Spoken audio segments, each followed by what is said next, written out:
네, 교육과정 재개념주의에 대해서 본격적으로 들어가기 앞서서 교육과정 재개념주의의 정의가 무엇이고 구체적으로 두 가지로 어떤 관점으로 나뉠 수 있는지, 즉 정치적 해방과 실존적 해방이 무엇인지에 대해서 간략하게 살펴보고 본격적으로 세부적으로 내용에 대한 탐구를 한번 해보도록 하겠습니다. 일단 교육과정 재개념주의란 교육과정을 의도된 계획이나 혹은 의도된 지도에 의해서 정해지는 것이 아니라, 교육과정은 의도된 게 아니다. 즉 의도는 하겠죠. 의도는 하겠죠. 교사들이 이렇게 학생들을 잘 교육 목표를 잘 달성하기 위해서 어떤 교수 방법이나 혹은 교육 어떤 절차들을 처방한다는 것은 의도되어 있겠죠. 하지만 학습자 개개인별로 그 의도된 과정에서 겪는 경험들은 다 다를 겁니다. 똑같은 교육과정을 적용하더라도 제가 그 교육과정에서 얻는 부분과 여러분들이 같은 학생이라고 가정했을 때 여러분들이 얻는 건 다 다르겠죠. 즉 이렇게 의도된 계획이나 지도에 의해서 정해지는 건 아니다. 물론 정해지겠지만 100% 그런 건 아니라고 인식하시면 돼요. 아니라 학습의 과정 속에서 그 의도된 것을 학습하는 과정 속에서 이루어지는 학습자 개인의 경험과 의미를 이해하는 과정으로 파악하는 것이 뭐다? 죄송합니다. 오타입니다. 파악하는 것이 바로 교육과정 재개념주의다. 즉, 이는 교육과정 연구를 근본적으로 다른 탐구 관점과 방법으로 인식하고 연구해보는 시도를 의미한다. 그래서 핵심 포인트는 이거예요, 여러분. 교육과정 재개념주의를 한 번에 바로 이해하실 수 있어요. 제가 말씀드렸죠. 똑같은 의도된 교육과정을 제공하는 건 맞아요. A 학습자에도 하게 될 거고 B 학습자에도 제공하겠죠. 왜? 그래야지 우리가 학습자들 올바른 방향으로 이끌 수 있으니까. 교육을 하기 위해서 어떤 교육 내용을 선정할 건지, 어떠한 교수 방법을 설정할 건지 당연히 만들어내야죠. 교육 목표도 뭔지. 근데 중요한 건 뭐냐면, 그렇게 만들어서 모든 학습자를 일괄적으로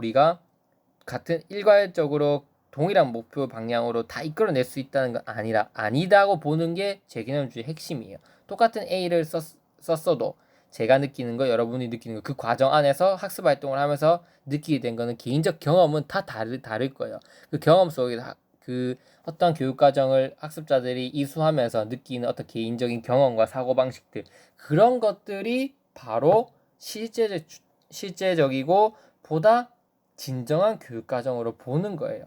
이해되시죠? 즉 우리가 처음에 의도한 거, 그게 중요한 게 아니라 의도했을 때 학습자들이 경험하면서 무엇을 느꼈냐, 그게 중요한 건데, 그 부분에서 정치적인 해방을 보다 강조하는 건 애플이고, 그다음 실존적 해방을 보다 강조하는 거는 파이너입니다. 그래서 정치적 해방을 먼저 살펴보면, 정치적 해방은 뭐랑 연관이 돼 있냐면 불평등 재생산하고 좀 연관시키면 돼요. 아까 제가 말씀드렸잖아요.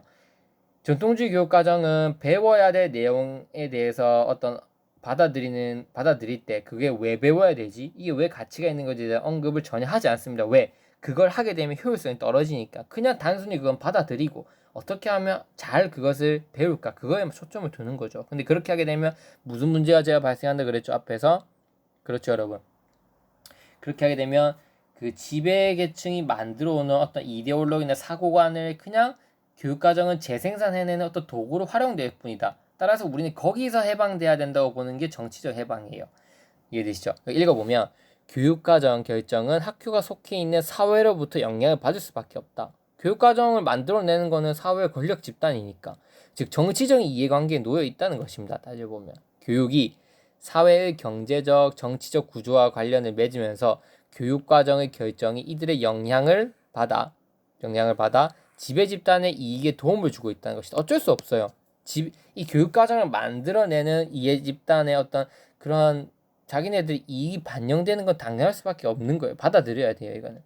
그런데 이러한 관련성을 입증하기 위해서 애플은 교육이 경제적 불평등을 어떻게 재생산하고 있는지 뿐만 아니라 학교 교육을 통해서 문화적 재생산이 어떻게 이루어지고 있는지, 그리고 이데올로기의 전수에 관해서도 밝혀야 한다고 말한다. 제가 말씀드렸잖아요. 물론 경제적 재생산이 아니라 애플은 말합니다. 이 학교 교육에 의해서 문화적 재생산, 즉 문화가 이전되는 과정을 통해서 불평등이 재생산될 수 있다고 보는 거예요. 학교 교육을 통해서.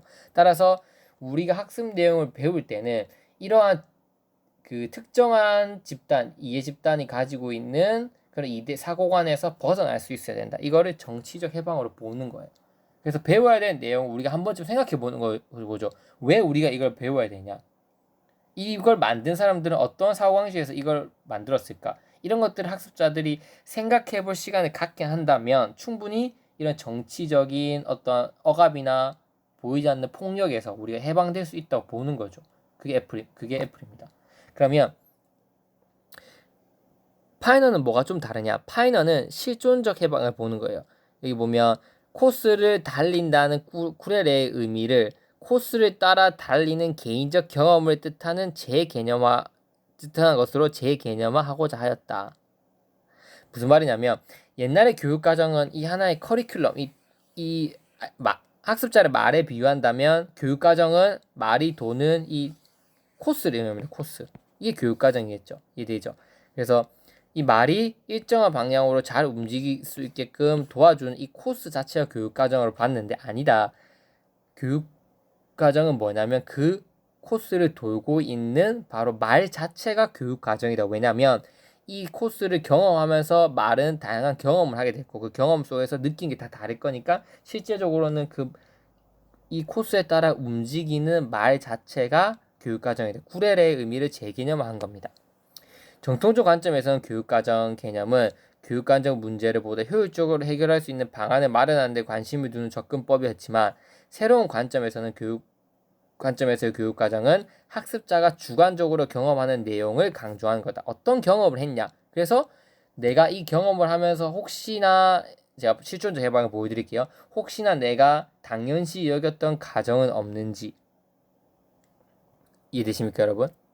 혹시 예를 들면 우리 학습자 자신을 둘러싸고 있는 어떤 허구 그리고 당연시 여겼던 어떤 무의식적 가정들 그런 것들에서 벗어나서 참다운 나 자신을 발견하는 것을 목표로 하는 게 바로 파이너의 재개념주의입니다. 따라서 정치적인 어떤 우리가 배우는 내용이 무슨 이 지배 집단의 어떤 이데올로기를 해내는 거고 거기서 벗어나는 정치적 해방을 추구한 애플과는 좀 다른 게 혹시나 내가 어떠한 예를 들면 학습하는 과정에서 내가 어떤 편견에 사로잡히진 않았을까? 내가 당연시 여겼던 무의식적 가정들 혹은 내가 알고 있었던 것이 허구는 아니었을까? 우리 진짜로 그거 알고 있었지만 실제로는 그게 아닌 허구가 아니었을까? 내가 진짜로 알고 있는 것에 대한 것을 한 번 더 스스로 성찰해보는 즉 나 자신에 대해서 실존적인 해방을 바라는 것이 바로 파이너가 주장하는 실존적 해방인 겁니다. 즉 개인적인 어떤 삶에 대해서 초점을 맞춰져 있는 게 파이너라면 어떤 불평등 재생산의 어떤 교육 사회의 어떤 불평등 재생산 측면이 있지 않습니까? 그 부분과 연관된 거는 해서 아이들이 그 지배 집단 이데올로기에서 벗어나야 된다고 보는 거에 강조를 한 거는 애플인 거죠. 이해되시죠? 물론 이 실존적 해방 파이너가 제시한 실존적 해방에도 정치적 속성이 어느 정도 들어 있겠죠. 하지만 그 정치적 속성보다는 진짜 개인의 어떤 삶에서 우리가 가지고 있던 잘못된 논리들이나 억압, 허구 혹은 당연시했던 가정들 이런 것들에서 한 번 더 우리가 성찰해보고 벗어날 수 있는 그러한 실존적 해방을 추구한 것은 정치적 해방과는 좀 다르게 볼 수 있다는 거죠. 이해되시죠? 그 두 가지 측면에 대해서 우리가 한번 살펴보는 시간을 갖도록 하겠습니다. 이해되시죠? 그래서 저는 일단 애플의 교육과정 재개념주의에 대해서 먼저 학습을 하고 그리고 나서 파이너의 재개념주의에 대해서 한번 살펴보도록 하겠습니다.